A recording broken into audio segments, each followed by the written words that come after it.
నమస్కారం ఐడ్రీమ్ ప్రేక్షకులకు స్వాగతం. ఇవాళ మనతో పాటు ఉన్నారు ప్రముఖ ఆధ్యాత్మికవేత్త, జ్యోతిష్య మరియు వాస్తు పండితులు భరత్ శర్మ గారు. వారితో మాట్లాడదాం. నమస్కారం అండి. నమస్తే అమ్మా. భరత్ శర్మ గారు, నార్మల్గా ఇల్లు కోసం ఒక మంత్రము, ఉద్యోగం కోసం, వివాహం కోసం ఇట్లా రకరకాలుగా మంత్రాలు చదువుతూ ఉంటారు. ఇవన్నీ ఒక ఎత్తు అయితే, కర్మఫలం మనం తెలిసో తెలియకో చేసిన కర్మ అనేది మన బ్యాగ్లో ఎప్పుడూ ఉండనే ఉంటుంది. ఎన్ని జన్మలు ఎత్తినా కూడా అది అనుభవించక తప్పదు అంటారు. అయితే పశ్చాత్తాపానికి మించిన పరిహారం లేదు అంటారు కదా. అలా ఒకరు పశ్చాత్తాపంతో ఇక పైన నేను ఇలాంటి కర్మ చెయ్యను, తెలిసో తెలియకో నేను ఈ తప్పు చేశాను అని ప్రాయశ్చిత్తం వచ్చిన వాళ్ళకి ఎలాంటి మంత్రమైనా ఉందా అండి? అది చేసుకోవడం వల్ల కర్మ అనేది తగ్గే అవకాశం ఉందంటారా? ఎస్ అమ్మా, చాలా చక్కటి విషయం గురించి మనం మాట్లాడుకుంటున్నాం.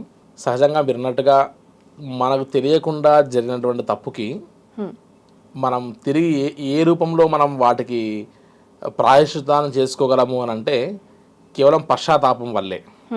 అయ్యో ఆ రోజు నా తప్పు చేశా, దానివల్ల పాపం వాడు బాధపడ్డాడు, తిరిగి నేను అలా చేయకుంటే బాగుండేది, వాడు నా మాట అన్నీ నేను తప్పు చేశా, తెలియకనే వాడిని నొప్పించాను నేను, కాబట్టి ఆ విషయంలో నేను తప్పు చేశానని ఎవరికి వాళ్ళు సెల్ఫ్గా వారు పడేటువంటి యొక్క మదన ఏదైతే ఉందో వాటితోనే 90% ఆ సంబంధించినటువంటి యొక్క సకల పరిహారం అంతా అవుతుంది అని చెప్పచ్చు మనం.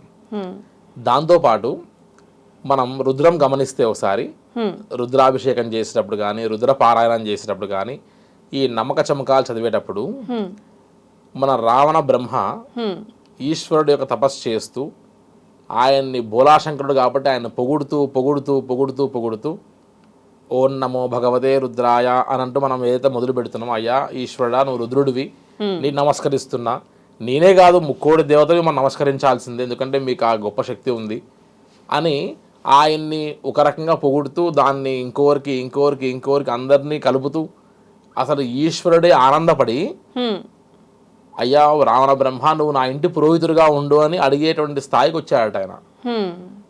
ఏ ఒక్కరిని అడగలేదా ఈశ్వరుడు, రావణ బ్రహ్మను అడిగాడట, అయ్యా నా ఇంటి పురోహితుడిగా ఉండు, నా ఇంట్లో ఏ జరిగినా నువ్వే జరగాలి, నీ చేతిలో జరగాలని అడిగితేనే కదా ఆయన లంకా నగరాన్ని పార్వతీ అమ్మవారు నిర్మించుకుంటే ఈయనే పురోహితుడిగా వచ్చి చివరికి ఆ లంకా నగరాన్ని చూసి ఇష్టపడి అమ్మవారు నీకు ఏం కావాలో చెప్పు అంటే నువ్వేమి ఇవ్వగలుగుతావు అన్నమ్మా, నాకు నేను ఈశ్వరుడి మీద ప్రేమతో వచ్చా అంటే నా ప్రాణమైనా సరే ఇస్తాను తీసుకో అంటే, నాకు మీ ప్రాణాలు అర్పిస్తే ఈశ్వరుడు అన్యాయం అయిపోతాడు, నాకు విలువైన ఈ లంకా నగరం ఇస్తే చాలమ్మా అని చెప్పి ఆయన దోషులు బట్టి లంకా నగరాన్ని ధారాళంగా తీసుకున్నాడట.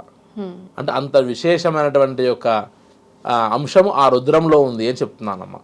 కాబట్టి ఆ రుద్రాభిషేకంలో రుద్రపారాయణం చేసేటప్పుడు ఒక మంత్రం ప్రతి ఒక్కరికి తెలిసిన మంత్రమే, ప్రతి ఒక్కరు వినే మంత్రమే, ప్రతి ఒక్కరు చెప్పే మంత్రమే, కానీ ఈ మంత్రానికి అంత విశేషత ఉందా, అంత నిగూఢమైనటువంటి యొక్క అర్థం ఉందా అని తెలియదు. ఈ విషయాన్ని వారు విస్మరించి ఉండొచ్చు. కానీ ఇప్పుడు చెప్పేటువంటి ఈ యొక్క శ్లోకం కానీ ఈ మంత్రం కానీ ఎవరన్నా విన్నా చదివినా చివరికి ఈ యొక్క మంత్రంతో అభిషేకం చేసిన, ఈ మంత్రంతో కాస్త వీళ్ళు హోమం చేసిన విశేషమైనటువంటి యొక్క క్షమాభిక్ష వాళ్ళకు దొరుకుతుంది అని చెప్తారు. ఆ మంత్రం ఒకసారి మనం చెప్పుకుంటే మనం ఆ మంత్ర పుష్పంలో కూడా ఈ మంత్రం ఖచ్చితంగా చెప్తారు. ఆ మంత్రం ఒకసారి మనం మన ప్రేక్షకుల గురించి ఒకసారి చెప్పుకుందామమ్మా. ఓం అఘోరేభ్యో అతఘోరేభ్యో ఘోరఘోరతరేభ్యః సర్వేభ్యః సర్వశర్వేభ్యో నమస్తే అస్తు రుద్రరూపేభ్యః అని ఈ మంత్రం. అఘోరేభ్యో అంటే అఘోరమైనటువంటి యొక్క పాపాలనే ఈ యొక్క మంత్రం ద్వారా నిన్ను వేడుకుంటున్నా స్వామి, నన్ను క్షమించి మన్నించి నాకు తెలియకుండా జరిగినటువంటి ఒక తప్పుల్ని నువ్వు క్షమించాలని కోరుకుంటున్నా అని సాక్షాత్తు రావణ బ్రహ్మ ఈశ్వరుని అడిగాడట.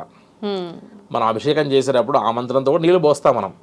కాబట్టి ఆ యొక్క అఘోర మంత్రాన్ని ఎవరైతే మనసులో స్మరించి ఈశ్వరుడు పట్ల ఒక చుక్క నీళ్లు పోసినా, మనసులో స్మరించిన, వాటి పశ్చాత్తాపము కోరుకున్నా ఖచ్చితంగా మనం తెలియకుండా చేసిన తప్పులు, ఒకవేళ తెలిసి చేసినటువంటి ఒక పొరపాటు ఏదైనా ఉన్నా కూడా అయ్యా అలా జరిగింది, ఇక నుంచి నేను ఆ తప్పు చేయను, వాడిని నేను మోసం చేశా కానీ వాడికి తెలియదు, అది మన మనసుకే ఎప్పుడు గుచ్చుకుంటూ ఉంది, ఇక నుంచి ఆ మోసాన్ని ఆ తప్పును చేయదలుచుకోలేదు అని ఈ యొక్క శ్లోకాన్ని ఈ యొక్క మంత్రాన్ని మనం ప్రయోగించడం వల్ల ఖచ్చితంగా వాటి యొక్క ఉపశమనాన్ని వాటి యొక్క పరిహారాన్ని మనం చేసుకున్నట్టే అని మనం గట్టిగా నమ్మచ్చమ్మా. అదేవిధంగా అమ్మ ఒకసారి మనం బాగా గమనిస్తే ఈ కలియుగంలో తప్పు చేయనటువంటి వాడు, అబద్ధం చెప్పనటువంటి వాడు, అవసరానికి చిన్నో పెద్ద ఖచ్చితంగా ఒక తప్పు ఒక అబద్ధమో ఖచ్చితంగా మనం వాడవలసి వస్తుంది. ఉంటాం. కాబట్టి ఒకసారి మన పైన అధికారి బాసే ఫోన్ చేస్తారు, ఎక్కడున్నారో అడుగుతారు, ఇప్పుడే బయలుదేరి ఉంటాం, మనం ఆల్రెడీ దగ్గరలో ఉన్న సార్ వర్షం పడుతుందో ట్రాఫిక్ జామ్ ఉందో చిన్న చిన్నటువంటి యొక్క అబద్ధాలు మనం ఖచ్చితంగా చెప్పవలసి వస్తుంది. ఇటువంటి యొక్క చిన్న చిన్న అబద్ధాలు, చిన్న చిన్న తప్పులు ఇటువంటివి ఏదైనా సరే జరిగి ఉంటే కూడా వీటికి కూడా ఒక రకమైనటువంటి ఒక మంత్రం ఉందమ్మా.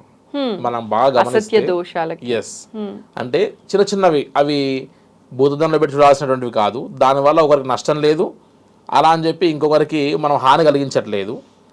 కాబట్టి మనం ఆ రకమైనటువంటి ఒక అపరాధ నమస్కారాన్ని కూడా వేడుకోవచ్చు పరమేశ్వరుణ్ణి అని. పూజ అంతా కూడా పూర్తయిన తర్వాత మనందరం ఖచ్చితంగా చేసేటువంటి యొక్క పునఃపూజ ముందు మనం అపరాధ నమస్కారాన్ని ఒకటి వేడుకుంటాం.